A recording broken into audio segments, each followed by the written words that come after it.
Today we're going to look at this dermatologist telling us why we need to wear sunscreen every single day. So let's have a look. How do you choose the best sunscreen for you and your kids? Hi everyone, welcome back to Film Health. My name is Dr. Rashmi Kapoor. I'm a board-certified dermatologist and founder of Brooklyn Dermatology. Today we're diving into a topic that's so important for your skin's health, sunscreen. We all know we need it, but with so many options. It's just so funny saying we all need it, and you have to just wonder why some people will burn in 10 minutes while others can sit in the sun for hours on end. But I really doubt she's going to be getting into that today. In the market, how do you choose the right one for your skin? And if you have kids, what should you be looking for in their sunscreen? I got you covered. In this video, I'll share what to look for in a sunscreen, both for adults and kids. First things first, your sunscreen should be broad spectrum. That means it protects against both UVA and UVB rays. UVA rays cause premature aging, while UVB rays are responsible for sunburn. Both contribute to skin cancer. So about the aging from UVA and the UVB burning, that's actually correct.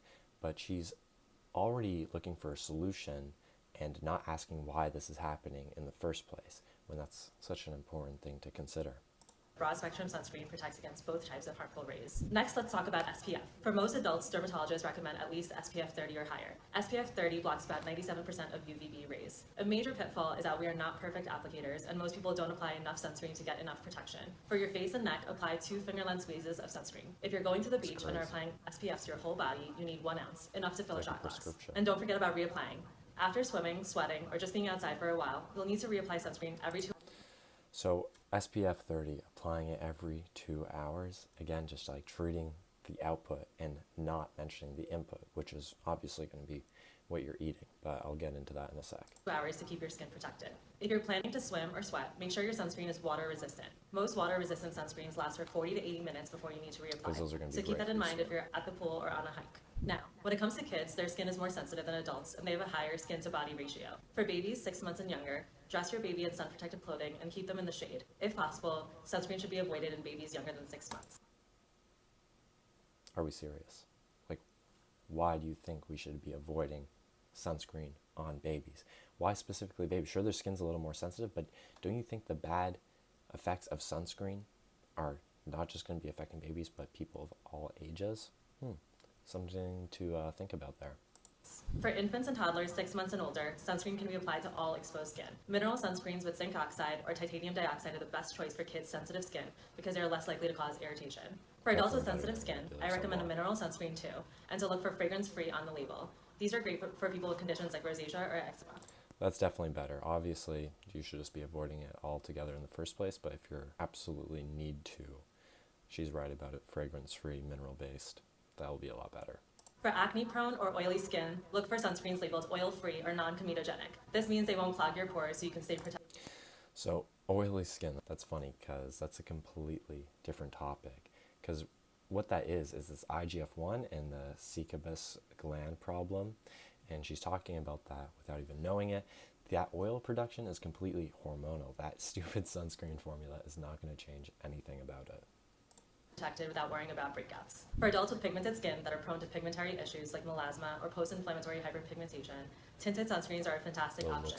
Not only do they offer UV protection, but they contain iron oxides which protect against visible light, which can make pigmentation worse. Lastly, sunscreen isn't just for the beach or sunny days. Both adults and kids should wear sunscreen every day, even when it's cloudy or rainy. Even when it's cloudy, okay.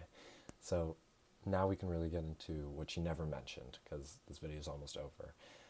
Linoleic acid from seed oils is stored in your skin tissue, funny enough, for up to 2 years, which is absolutely insane. Linoleic acid, which I've talked about in other videos, is super high in polyunsaturated fat. It has lots of double bonds, which are super unstable. So when something like UV light is hitting your skin like that, it's going to trigger lipid peroxidation. And that fat oxidization is directly producing a reactive oxygen species. The inflammation that is being regarded as a sunburn is not UV, or it's not just UV hitting your skin cells, it's UV reacting with unstable fats that have been sitting in your skin for literally 3 years from cooking everything in canola oil. Another good point to look at is this is why melanoma rates started increasing in the 50s and 60s. Exactly when seed oil consumption started scaling. Not because people suddenly started going out more. People have actually been going outside forever, which is kind of crazy. Obviously not. but it's actually because the seed oils in the skin, that concentration changed. So if you look at populations with high sun exposure and low PUFA intake, such as like the Inuit and Maasai people, you can see that they also have historically low rates of skin cancer. Funny enough, you really think that's a coincidence? UV rays can still reach your skin, so make it part of your daily routine. So, to recap, look for broad spectrum protection, SPF 30 or higher, and formulas that suit your skin type, whether it's mineral sunscreens for sensitive skin or oil-free formulas for oily skin. For kids, stick to mineral and fragrance-free sunscreens for their delicate skin. The key is consistency for everyone, so make sunscreen a habit. Remember to like and subscribe. Consistency, sure, like consistency with sunscreen but not eating right and just having everything in seed oils, it doesn't make sense. It's like so redundant if you think about it like that. And but like it's important to look at that this is a dermatologist and she's obviously not wrong that UV does damage your skin and that yeah, sunscreen does reduce that damage. But she's never explaining why exactly that is and why your skin is so reactive to UV light in the first place. When the answer is, like I said, your diet. Seed oils stored in your skin are making it a target for UV oxidization.